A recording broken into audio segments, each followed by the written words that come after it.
Hello बच्चों, स्वागत है आपका अपने चैनल डिफेंस ट्यूटर में। आज की इस वीडियो में हम पढ़ने वाले हैं मैथ्स के एक्सपेक्टेड क्वेश्चंस को। और आज का हमारा टॉपिक होगा कम्प्लेक्स नंबर। यह कम्प्लेक्स नंबर का लेक्चर 4 है। इससे पहले हम 3 और लेक्चर दे चुके हैं। जो भी बच्चे अभी तक उसे नहीं देखे हैं तो प्लेलिस्ट से जाकर देख सकते हैं। बच्चे, आपको बता दें हम कि यह क्वेश्चंस आपके मैथ्स के एक्सपेक्टेड क्वेश्चंस आपके स्टेज 1 के सेक्शन 2 में पूछे जाते हैं। ठीक है, हमने आपके सेक्शन 2 में फिजिक्स और मैथ दो चीज़ पूछे जाते हैं, दो सब्जेक्ट से क्वेश्चंस 12th लेवल के क्वेश्चंस होते हैं। और हमने आपको इन दोनों सब्जेक्ट पे, फिजिक्स और मैथ दोनों सब्जेक्ट पे हमने आपको अलग अलग क्वेश्चंस दिया है, अलग अलग सभी के लिए प्लेलिस्ट बनाया है। जो बच्चे ने अभी तक उस प्लेलिस्ट को नहीं देखा है वहाँ से जाएँ और उस प्लेलिस्ट को ओपन करें और उसमें जितने वीडियो हमने अब लगभग 12 प्लस वीडियो सभी प्लेलिस्ट में डाल दिए हैं, उन सभी को जाके वहाँ पे देखें।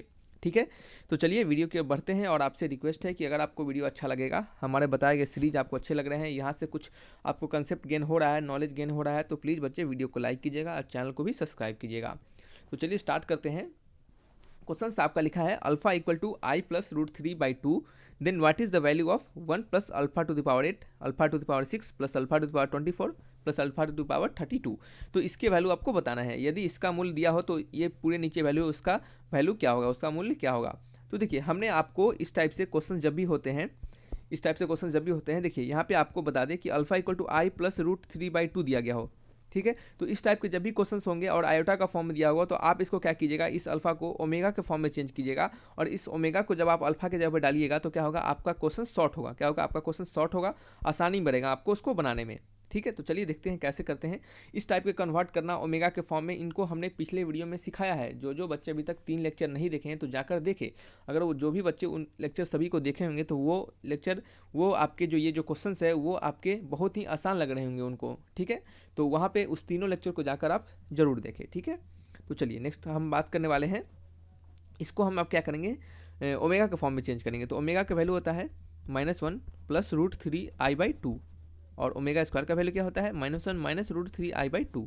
यही होता है। तो हम क्या करने वाले हैं, इस अल्फ़ा में क्या करेंगे, आई से क्या करेंगे, मल्टीप्लाई कर देंगे। इस अल्फ़ा में हम क्या करेंगे बच्चे, आई से मल्टीप्लाई कर देंगे दोनों साइड। एक साइड तो कर नहीं सकते, दोनों साइड करना पड़ेगा हमें। तो हमने क्या किया, दोनों साइड आई से मल्टीप्लाई कर दिया। तो ये क्या हो गया, आई अल्फ़ा इक्वल टू, जैसे आप मल्टीप्लाई कीजिएगा तो आई से, तो आई को क्या कीजिएगा, आई स्क्वायर का वैल्यू -1 प्लस रूट 3i/2। ठीक है, प्लस रूट 3i/2 हो जाएगा। ओके, और इस plus 2 plus 1 minus 1 plus root 3i/2 को हम क्या लिख सकते हैं, यहाँ से हम इसको ओमेगा लिख सकते हैं। तो हमें अल्फा का वैल्यू क्या पता चल गया, omega upon omega upon I. ठीक है, तो हम क्या करेंगे, इस नीचे वाले जो आई को क्या करेंगे, थोड़ा सा चेंज कर देंगे, रेशनलाइज करके ऊपर आई को ला देंगे। तो ऊपर आई कर देंगे, नीचे भी आई कर देंगे। तो ये क्या हो गया, omega into I upon I square का वैल्यू -1, यानी माइनस ओमेगा इंटू आई। क्या हो गया, अल्फा का वैल्यू हमें क्या मिल गया, -i ओमेगा। अल्फा का वैल्यू हमें क्या मिला, अल्फा का वैल्यू हमें मिल गया -i ओमेगा। बस अब तो क्वेश्चन हमारा बेहद ही सिंपल हो चुका है। कैसे सिंपल हो चुका है, चलिए इसको देखते हैं। देखिए, आपको यहाँ पे हमने इसको ओमेगा के फॉर्म में चेंज कर लिया, जैसा कि हमने आपको बताया था। और बस जहाँ जहाँ अल्फा है आपके क्वेश्चंस में दिए गए हैं, बस वहाँ पे पुट कर देंगे। देखिए कैसे पुट करते हैं।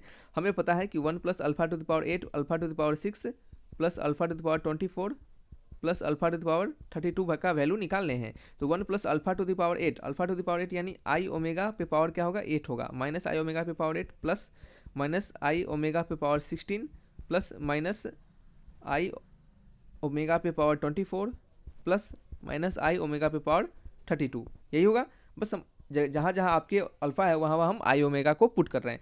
तो आपको दिख रहा होगा सभी में माइनस है, लेकिन सब का पावर क्या है, सब का पावर 8 है, 16 है, 32 है, 24 है। तो ये सभी क्या है, इवन है। तो इनका पावर तो क्या होगा, सभी माइनस वाले प्लस में चेंज हो जाएंगे। ठीक है, और आई वाले जो क्या होंगे, आई वाले वैल्यू क्या होंगे, सभी क्या होंगे, 4 के मल्टीपल। जैसे आपको बता दें कि आई स्क्वायर का वैल्यू होता है -1 और आई टू द पावर 4 का वैल्यू होता है 1। ठीक है, आई टू द पावर 4 का वैल्यू 1 होता है। तो यहाँ से आपको जितने भी दिख रहे हैं 8, 16, 28, 24, 32, तो ये सभी क्या है, ये सभी आपके 4 के मल्टीपल है। तो आई का वैल्यू क्या होगा, ये जो आई होगा इनका सभी में वैल्यू क्या हो जाएगा, 1 हो जाएगा। ठीक है, ये जो हम आपको अभी बता रहे हैं ये आपको समझ में आ रहा होगा। पिछले वीडियो को जो भी बच्चे ने देखा होगा उन्हें बहुत अच्छे से समझ में आ रहा होगा। ऐसे नहीं समझ में आ रहा था, हम आपको बता दें। देखिए -i टू द पावर 8 है ना, तो आप इसको इसे लिख सकते हैं। माइनस तो पहले ही प्लस हो गया, तो i टू द पावर 8 हो गया। तो i टू द पावर 8 को हम लिख सकते हैं i टू द पावर 4, 4 का पावर 2। ठीक है, तो ये आप जब 4 से मल्टीप्लाई कीजिएगा 2 को तो i टू द पावर 8 हो जाएगा। और i टू द पावर 4 का वैल्यू 1 होता है, तो 1 का स्क्वायर 1 होगा। तो इसी तरह जैसे ही आप कीजिएगा तो सब पूरे टर्म में आपके i का वैल्यू क्या हो जाएगा, आपका 1 हो जाएगा। क्या हो जाएगा, 1 हो जाएगा। तो अब बच क्या गया, 1 plus omega to the power 8, omega to the power 16 plus omega to the power आपके कितना हो गया, omega to the power 24 plus omega to the power 32। Okay, हम अब क्या करने वाले हैं, एक और यहाँ पे ओमेगा का वैल्यू को यूज करेंगे कि हमें पता है कि ओमेगा का क्यूब का वैल्यू क्या होता है, 1 होता है। ओमेगा क्या होता है, क्यूब रूट ऑफ यूनिटी होता है, पता है। तो ओमेगा क्यूब का वैल्यू 1 होता है। तो हम क्या करेंगे, सभी जहाँ जहाँ ओमेगा क्यूब होने वाले होंगे उनको ओमेगा क्या करेंगे, ओमेगा स्क्वायर के ओमेगा क्यूब का वैल्यू 1 डाल देंगे। जैसे देखिए 1 plus omega to the power 8 को हम क्या लिख सकते हैं, ओमेगा टू द पावर 8 को हम लिख सकते हैं ओमेगा पे पावर क्यूब 3 और इस पे पावर 2 और साथ ही में क्या लिख सकते हैं, ओमेगा स्क्वायर लिख सकते हैं। ऐसा कैसे, ओमेगा पे पावर इसको मल्टीप्लाई करेंगे तो 6 हो जाएगा और इंटू ओमेगा स्क्वायर है तो ये क्या हो जाएगा, ओमेगा टू पावर 6 प्लस 2 कितना 8 हो जाएगा। तो हम इसको ऐसा लिख सकते हैं। ऐसा लिखने का मेरा एक ही वजह है कि हम इसको ओमेगा क्यूब के फॉर्म में चेंज करेंगे ताकि क्या होगा, हमें आसानी होगा इसको सॉल्व करने में। ठीक है, ओमेगा स्क्वायर। इसी तरह आप 16 को भी लिखेगा, क्या होगा 16 को भी लिखेगा और आपको 24 और 32 को भी लिख देंगे। ठीक है, तो चलिए 16 को लिखते हैं, ओमेगा पे पावर क्या हो गया 3 होगा और 3 4 जा 12 और 12 पे फिर क्या होगा 12 4 जा 16। तो एक काम करते हैं 3 5 जा कर देते हैं, क्या करते हैं 3 5 जा कर देते हैं क्योंकि 3 5 जा 15 होता है और इंटू ओमेगा कर देंगे। फिर क्या होगा ओमेगा पे पावर क्यू और 7 6 7 जा 6 3 जा 18 और क्या होगा 7 3 जा 21 और 8 3 जा 24। ये तो पूरा आपका कन्वर्ट ही हो जाएगा, क्या हो जाएगा 24, यानी ये आपका 3 8 जा 24, कोई फर्क नहीं पड़ेगा। यहाँ पे मल्टीप्लाई कीजिएगा तो ये आपका टर्म आ जाएगा। फिर ओमेगा टू पावर 32 को क्या कर सकते हैं, ओमेगा टू पावर 3 और इसको क्या कर सकते हैं हम यहाँ पे हम 32 के जगह पे हम क्या लिख सकते हैं बच्चे, 32 के जगह पे हम लिख सकते हैं 8 लिख सकते हैं, 8 3 जा 24 और 9 9 3 27। ठीक है, 9 3 27 लिख सकते हैं। ठीक है, तो नहीं 10 कर देते हैं और यहाँ पे क्या करते हैं हम ओमेगा का स्क्वायर कर देते हैं। ठीक है, कोई फर्क नहीं पड़ेगा। जैसे ही 10 इंटू 30 कीजिएगा तो 30 आ जाएगा, प्लस 2 कर देंगे तो क्या हो जाएगा आपका 32 हो जाएगा। तो ये हमें पता चल गया। बस अब हमें कुछ नहीं करना है, अब बस सिंप्लीफाई कर देना है। सिंप्लीफाई करेंगे, कैसे करेंगे देखिए, ये तो वैल्यू 1 हो गया, ये भी वैल्यू 1, ये भी 1 और ये भी 1। ओके, तो अब ऊपर से इरेज कर देते हैं, थोड़ा सा ऊपर से वैल्यू को इरेज कर देते हैं और यहाँ पे लिखते हैं। ठीक है, चलिए यहाँ पे इक्वल टू लिखेंगे। ये हमें मिल गया 1 प्लस ओमेगा स्क्वायर प्लस क्या मिला ओमेगा प्लस 1 और क्या मिला फिर प्लस ओमेगा स्क्वायर और 1 प्लस ओमेगा स्क्वायर का वैल्यू 0 होता है। ये हमने आपको सिखाया था कि 1 प्लस ओमेगा स्क्वायर का वैल्यू 0 होगा। तो ये तो आपका 0 हो गया। तो यहाँ से क्या बचा, हमें बचा 1 प्लस ओमेगा स्क्वायर और 1 प्लस ओमेगा स्क्वायर का वैल्यू जब 0 होगा तो 1 प्लस ओमेगा स्क्वायर का वैल्यू क्या होगा, माइनस टाइम्स ऑफ ओमेगा, यानी ऑप्शन नंबर सी। क्या हो गया, माइनस टाइम्स ऑफ ओमेगा यानी ऑप्शन नंबर सी। तो ये क्वेश्चन बहुत ही अच्छे क्वेश्चन है और आपको इस क्वेश्चन से बहुत सारे कंसेप्ट सीखने के लिए मिला होगा। पिछले वीडियो में भी हमने इस टाइप के क्वेश्चन को कुछ करवाया था, वहाँ से भी आपको अलग अलग तरीके के कंसेप्ट हमने आपको सिखाया था। ठीक है, तो चलिए इस क्वेश्चन की ओर बढ़ते हैं। इस क्वेश्चन में कहा जा रहा है कि इफ़ अगर mod of z minus 2 upon z minus 3 का वैल्यू इक्वल टू 2 दे रहा है तो आपको बताना है कि ये एक आपको सर्किल को रिप्रेजेंट कर रहा है। तो क्या होगा, सेंटर और रेडियस क्या होगा। ये अगर आपको सर्किल को रिप्रेजेंट करेगा, दिया हुआ ये जो हमारा वैल्यू है ये आपको सर्किल को रिप्रेजेंट करेगा, तो हमारा सेंटर और रेडियस क्या होगा, क्या निकालना है हमें, सेंटर और रेडियस का वैल्यू निकालने हैं। तो आप कैसे बनाइएगा, तो जब भी आपको इस टाइप से क्वेश्चन मिले तो आप क्या कीजिए, जेड को x plus I Y late कर लीजिए। ठीक है, x plus I Y late कर लीजिए और यहाँ पे जेड के जगह पे डाल दीजिए। ठीक है, तो जेड के जगह पे जैसे ही डालिएगा तो X plus I Y minus 2 और ये क्या हो जाएगा नीचे x plus I Y minus 3 का मॉड इक्वल टू 2। इसको अरेंज करेंगे तो X minus 2 plus I into Y upon क्या होगा x minus 3 plus I into Y, क्या होगा प्लस आई इंटू वाई, ये मॉड इक्वल टू 2 हो गया। अब हम क्या करने वाले हैं, ऊपर x minus 2 plus I into Y और इसका क्या होगा मॉड अलग अलग कर सकते हैं हम, तो X minus 3 plus I into Y अलग अलग मॉड कर सकते हैं, इक्वल टू 2 लिख सकते हैं। और इस ऊपर वाले का मॉड कैसे निकालेंगे, ऊपर वाले का मॉड निकालेंगे रूट अंडर एक्स माइनस 2 का स्क्वायर प्लस वाई का स्क्वायर अपॉन नीचे का एक्स माइनस 3 का स्क्वायर प्लस वाई का स्क्वायर इक्वल टू 2। ओके, समझ में आ रहा है। इसे हम क्या करेंगे, अब इरेज कर देंगे। समझ में आ रहा है आपको। तो देखिए ये हमने यहाँ तक अभी तक किया, यहाँ तक आपको कोई प्रॉब्लम नहीं हुआ होगा। तो इसको हमने यहाँ तक किया। अब आपको क्या करना है, सिंपल मॉड का वैल्यू निकालना है और आपको क्या करना है, सिंपल इसको वैल्यू पुट करना है। तो देखिए हम क्या करेंगे, रूट अंडर एक्स माइनस 2 का स्क्वायर प्लस वाई का square equal to 2 times of root under x minus 3 का स्क्वायर प्लस वाई का स्क्वायर, दोनों तरफ आप स्क्वायर रूट कीजिएगा और स्क्वायर रूट करके आप क्या कीजिएगा, उसको सिंप्लीफाई कीजिएगा। तो सिंप्लीफाई जैसे ही कीजिएगा ना तो आपको क्या आएगा, आपको आएगा x square plus y square minus 20 upon 3 x plus 32 upon 3 equal to 0। ठीक है, क्या होगा x square plus y square minus 20 into x upon 3 plus 32 upon 3 equal to 0। Okay, और एक और बात यहाँ पे हम आपको बताएंगे, सिंप्लीफाई जब आप कीजिएगा तो इसके जो एक्स स्क्वायर और वाई स्क्वायर का जो कोफिशिएंट होगा, सिंप्लीफाई आप जैसे ही कीजिएगा तो एक्स स्क्वायर और वाई स्क्वायर का कुछ तो कोफिशिएंट आएगा ही ना, एक्स स्क्वायर और वाई स्क्वायर कुछ तो कोफिशिएंट आएगा। लेकिन हम क्या किए, यहाँ कोफिशिएंट को 1 कर दिए हैं। आपको जब भी सर्किल के रेडियस और आपको सेंटर निकालने होंगे तो आप कोफिशिएंट ऑफ एक्स स्क्वायर और वाई स्क्वायर के कोफिशिएंट को आप हमेशा 1 करके रखेंगे, तभी आपको ये फार्मूला यहाँ पे अप्लाई होगा। कौन सा फार्मूला, तो चलिए यहाँ पे बताते हैं कि सर्किल के सेंटर निकालने का फार्मूला होता है -g, -f, आपने पढ़ा होगा शायद इसे। और आपका रेडियस होता है, क्या होता है बच्चे, रेडियस निकालने का फार्मूला होता है √g² + f² - c, g² + f² - c होता है, ठीक है। तो ये आपको फार्मूला कब लगता है, आपको जब एक्स स्क्वायर और वाई स्क्वायर का कोफिशिएंट क्या होता है, सिंगल 1 होता है, क्या होता है, 1 होता है। तो बस हम क्या करेंगे, जी का वैल्यू यहाँ से कैसे मिल जाएगा, जी का वैल्यू में मिल जाएगा, जी का वैल्यू क्या होता है, एक्स का कोफिशिएंट, ये आपका जनरल इक्वेशन ऑफ सर्किल क्या होता है, x² + y² + 2gx + 2fy + c = 0, यही होता है। तो जो x का कोफिशिएंट होता है g, वही हमें वहाँ से हमें g मिलता है। तो हम क्या करेंगे, इस 20/3 को 2 × 10/3 × x लिख सकते हैं, ठीक है। तो ये हमें यहाँ पे g का वैल्यू क्या मिलेगा, और पहले से माइनस है तो माइनस टाइम्स ऑफ क्या मिल जाएगा हमें बच्चे, हमें मिल जाएगा माइनस टाइम्स ऑफ g का वैल्यू मिल जाएगा माइनस टाइम्स ऑफ 10/3। आप क्या कीजिए, सिंपल, इतना भी नहीं समझ में आता है तो आप क्या कीजिए, इसको और इसको कंपेयर कर लीजिए, आपको खुद आंसर मिल जाएगा, ठीक है। तो जी का वैल्यू में मिलता है -10/3 और आपका सी का वैल्यू, सॉरी एफ का वैल्यू क्या मिलता है, एफ का वैल्यू मिलता है हमें 0, क्या मिलता है, एफ का वैल्यू 0 मिलता है, क्योंकि वाई का कोफिशिएंट है ही नहीं और माइनस पहले से लगा हुआ है। तो हमारा सेंटर क्या हो गया, हमारा सेंटर हो गया 10/3, 0, क्या हो गया 10/3, 0, कौन से ऑप्शन में है, 10/3, 0, 10/3, ये ऑप्शन नंबर ए में है, क्या है, ऑप्शन नंबर ए में आपका है 10/3, 0। तो ये तो हमें पता चल गया, लेकिन अब हमें रेडियस भी निकालना है, तो इसको इरेज कर देते हैं, इसको इरेज कर देते हैं। और रेडियस कैसे निकालेंगे, रेडियस निकालते हैं √g² + f² - c, जी का वैल्यू क्या है 10/3 का -10/3 का स्क्वायर, और प्लस क्या कर देंगे यहाँ पे f का वैल्यू 0 डाल देंगे, f का वैल्यू तो 0 है, क्यों f का वैल्यू 0 है, क्योंकि f का तो y का कोफिशिएंट कुछ है ही नहीं, और प्लस माइनस के साथ c का वैल्यू डाल देंगे, c का वैल्यू क्या है 32/3, और आप इसे सॉल्व कीजिएगा तो ये आपका आएगा √4/9 और इसका आएगा 2/3, क्या हो गया 2/3, ऑप्शन नंबर ए। समझ में आ रहा है। तो इस टाइप से आपको सेंटर और रेडियस निकालने हैं सर्किल के, ठीक है। तो चलिए नेक्स्ट क्वेश्चन की ओर बढ़ते हैं, the nth root of unity, ठीक है। तो nth रूट ऑफ यूनिटी आपके किस में होता है, तो आप इसको सिंपल क्या कीजिए, दिमाग में रखिए, ब्रेन में रखिए कि nth रूट ऑफ जो यूनिटी होता है बच्चे, क्या होता है, nth रूट ऑफ यूनिटी, किसी भी यूनिटी के nth रूट वो क्या होते हैं बच्चे, आपके एपी में होते हैं या फिर जीपी में होते हैं या फिर किस में होते हैं, एचपी में होते हैं, बताइए।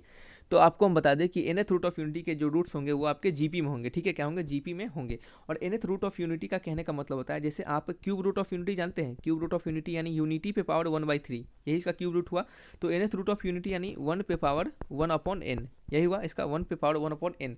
और जब आप 1 पे पावर 1/n को सॉल्व कीजिएगा, इसके मेथड होते हैं सॉल्व करने के, देखिए अब हम यहाँ पे उस मेथड को पूरा बताएंगे तो क्या होगा, हमारा वीडियो थोड़ा सा बड़ा हो जाएगा, लेकिन हम यहाँ पे क्या करेंगे, सिंपल आपको इसका वैल्यू लिखकर आपको जरूर दे देंगे कि आप इसको याद करके रखिए, क्या कीजिए, आप इसको याद करके रखिए कि x⁴n अगर रहे, x⁴n रहे तो आप उसको लिख सकते हैं, किसी x पे पावर यूनिटी का वैल्यू हम आपको अगर बता दें, किसी भी x पे पावर यूनिटी का वैल्यू हम आपको बता दें तो लिख सकते हैं हम x = e⁻i × 2r π/n, क्या होता है, i × x = e⁻i × 2πr/n है। r का वैल्यू जहाँ पे क्या होगा 1 0 1 2 अप टू आगे तक, ठीक है, क्या होगा 0 1 2 अप टू आगे तक। और n = क्या होगा, n का भी वैल्यू क्या होगा बच्चे, n का भी वैल्यू होगा आपका, आपके जितने भी नंबर्स हो सकते हैं 1 2 3 4 अप टू आगे तक, ठीक है। तो ये आपको यहाँ से nth रूट ऑफ यूनिटी निकलेगा। तो आपको जब nth रूट ऑफ यूनिटी निकालिएगा तो क्या कीजिएगा, हर जगह पे अलग अलग वैल्यू को पुट कर दीजिए। जैसे आपको क्यूब रूट ऑफ यूनिटी निकाला तो 3 पुट करेंगे, और जैसे ही सेकेंड रूट ऑफ यूनिटी निकाला जाएगा, कहेगा आपको फिफ्थ रूट ऑफ यूनिटी निकाली 1/5 पे पावर, तो आपको क्या कीजिएगा, इसको आप फिर वहाँ पे 5 पुट कर दीजिएगा। तो इस तरीके से आपको निकालना है, ठीक है। तो हमने आपको एक लाइन में बता दिया सिंपल इस क्वेश्चंस को कि आपके nth रूट ऑफ यूनिटी होंगे वो क्या होंगे, आपके जीपी में होते हैं। क्या कौन से में होते हैं, जीपी में आपके होते हैं, ठीक है। जैसे देखिए आपको समझ में नहीं आ रहा होगा तो हम इसको थोड़ा सा और बता दें अच्छे से कि 1 पे पावर 1/n को nth रूट ऑफ यूनिटी कहते हैं। और आप क्या कीजिए, इसको हम x मान लेते हैं अगर, तो दोनों साइड अगर n पे क्या करते हैं, दोनों साइड अगर हम n से मल्टीप्लाई कर देते हैं, क्या कि n के पावर से मल्टीप्लाई कर देते हैं, तो ये हो गया 1 पे पावर 1/n इंटू n, और ये क्या होगा x⁴n, क्या हो गया x⁴n, तो x⁴n = क्या हो गया 1 हो गया, ठीक है। x⁴n का वैल्यू क्या मिल गया हमें, 1 मिल गया। और यहाँ से जब आप x का वैल्यू निकालिएगा, यहाँ से x का वैल्यू जब निकालिएगा तो देखिए ये जो हमें मिला, ये x⁴n का वैल्यू मिला, तो यहाँ से हमें जैसे जैसे n का वैल्यू पुट करते रहेंगे उसी तरह हमारा यूनिटी बदलता रहेगा। जैसे x⁴n है तो इसको आप 1 लिखें, तो हम x⁴n के जगह पे आप 5 लिखिएगा तो ये क्या हो गया 1 पे पावर 1/5 हो गया, तो ये फिफ्थ रूट ऑफ यूनिटी निकल गया। इसी तरह आप third root of unity, fourth root of unity इसी तरह आप निकालिएगा, ठीक है। चलिए इसके बारे में आपको nth रूट ऑफ यूनिटी के बारे में इतना आपको नहीं पढ़ना है, इसके कारण हम आपको ज़्यादा नहीं बता पा रहे हैं, ठीक है। तो चलिए जीपी है आपका, जीपी में होता है, इतना आप याद रखिए। अगर हम इसको ज़्यादा बता देंगे बच्चे तो क्या होगा, आप कंफ्यूज हो जाएगा, ठीक है। चलिए नेक्स्ट है आपका 1 plus omega into omega square is are the cube root of unity, ये क्या है, क्यूब रूट ऑफ यूनिटी है। तो then the value of 1 plus omega, 1 plus omega square, 1 plus omega to the power 4 और 1 plus omega to the power 8 का value क्या होगा। तो देखिए 1 plus omega square, 1 plus omega to the power 4 है, omega to the power को 4 को omega cube into omega लिख सकते हैं, into 1 plus omega to the power 8 को क्या लिख सकते हैं, ओमेगा टू द पावर 8 को लिख सकते हैं 3 into 3 to the power 2 into omega square. कैसे लिख सकते हैं, ये क्या 3 2 जा 6, 6 प्लस 2 8 हो जाएगा। और 1 प्लस ओमेगा आपको पता है कि 1 plus omega square equal to क्या होता है, 0 होता है। तो 1 प्लस ओमेगा का वैल्यू क्या होता है, माइनस ओमेगा स्क्वायर, इंटू ये क्या हो गया आपका 1 प्लस ओमेगा स्क्वायर का वैल्यू माइनस ओमेगा, इंटू क्या हो गया ये आपका, ये तो 1 ही हो गया, और ये क्या हो गया 1 प्लस ओमेगा, और 1 प्लस ओमेगा का वैल्यू क्या होता है माइनस ओमेगा स्क्वायर, इंटू ये क्या हो गया आपका 1 प्लस ओमेगा स्क्वायर का माइनस ओमेगा। ठीक है, तो ये कितना हो गया माइनस माइनस माइनस माइनस, 4 बार माइनस है तो प्लस हो जाएगा, 2 2 4 5 6, यानी ओमेगा टू द पावर 6 इसको लिख सकते हैं आप, plus omega to the power q का होल स्क्वायर, ये क्या हो गया 1 होता है। तो किसका आंसर क्या हो गया 1 हो गया, यानी ऑप्शन नंबर सी आंसर हो गया। ठीक है, तो वही क्यूब रूट ऑफ यूनिटी का फंडा लगाना है, आंसर्स को निकाल लेना है। ठीक है, चलिए नेक्स्ट क्वेश्चन क्या है, अगर आपको Z equal to mod minus times of mod of Z दिया हो तो आपको बताना है इन दिए हुए स्टेटमेंट से कौन सा स्टेटमेंट आपका सही होगा, क्या होगा, कौन सा स्टेटमेंट सही होगा। तो आपको बता दें कि जेड इक्वल टू जब minus times of Z to power बार दे दे तो आप क्या कीजिए, इसके वैल्यू आपको याद है तो ठीक है, इसके वैल्यू अगर आपको याद है तो ठीक है, अगर आपको नहीं याद है, हो सकता है आपको नहीं याद होगा, अगर तो आपको अगर नहीं याद होगा तो आप क्या कीजिएगा, जैसे ही आपको इसके वैल्यू याद नहीं रहेंगे तो आप सिंपल एक मेथड को अप्लाई कीजिएगा, जेड को एक्स प्लस आई वाई मान लीजिएगा, क्या मानिएगा, जेड को आप मान लीजिएगा बच्चे एक्स प्लस आई वाई, ठीक है, क्या मानिएगा एक्स प्लस आई वाई मान लीजिएगा, और इसको सॉल्व कीजिएगा। तो X plus I Y equal to क्या हो गया माइनस टाइम्स ऑफ एक्स, और जेड बार का वैल्यू क्या होगा, ये कंजुगेट है तो माइनस टाइम्स हो जाएगा, तो X minus I into Y, तो X plus I Y equal to क्या हो गया minus X plus I into Y. ठीक है, ये क्या हो गया आई वाई से आई वाई कट गया, और ये क्या हो गया 2x इक्वल टू 0, तो x इक्वल टू क्या हो गया 0 हो गया। ठीक है, x इक्वल टू 0 हो गया, तो हमारा ये क्या हो गया 0 हो गया, x का वैल्यू 0 हो गया। तो अब हमें x का वैल्यू जब जैसे ही 0 मिल गया तो हमारा z क्या बच जाएगा, हमारा z equal to I into Y हो जाएगा। ठीक है, तो यहाँ पे लिखा हुआ है the real part of Z is 0, Z का रियल पार्ट 0 होगा, क्या रियल पार्ट 0 होगा, सही बात है, जेड का रियल पार्ट 0 होगा, यानी हमारा तो ऑप्शन नंबर यही होगा। ठीक है, नेक्स्ट ऑप्शन में इमेजनरी पार्ट ऑफ जेड 0 है, इमेजनरी पार्ट 0 है नहीं है, कुछ वैल्यू है तो इसको हम ऐसा नहीं लगा सकते। सिमिलरली क्या है, और the real part of Z is equal to imaginary part of Z, ऐसा कुछ नहीं है, the sum of real part imaginary part is of Z, ऐसा कुछ नहीं है। ठीक है, तो क्या था ऑप्शन नंबर ए था। तो आप 5 ये क्वेश्चन आपके थे, यहीं तक कम्प्लेक्स नंबर को रखेंगे, फिर आने वाले वीडियो में हम आपको क्या करेंगे, नए चैप्टर आपको स्टार्ट करेंगे मैथमेटिकल इंडक्शंस का, प्रिंसिपल ऑफ मैथमेटिकल इंडक्शंस। तो अपना स्कोर आप लिख के कमेंट बॉक्स में बताइएगा। तो वीडियो को रखते हैं बच्चे, अच्छा लगा तो लाइक एंड सब्सक्राइब जरूर कीजिएगा। तो thanks for watching my video, तब तक के लिए बाय बाय।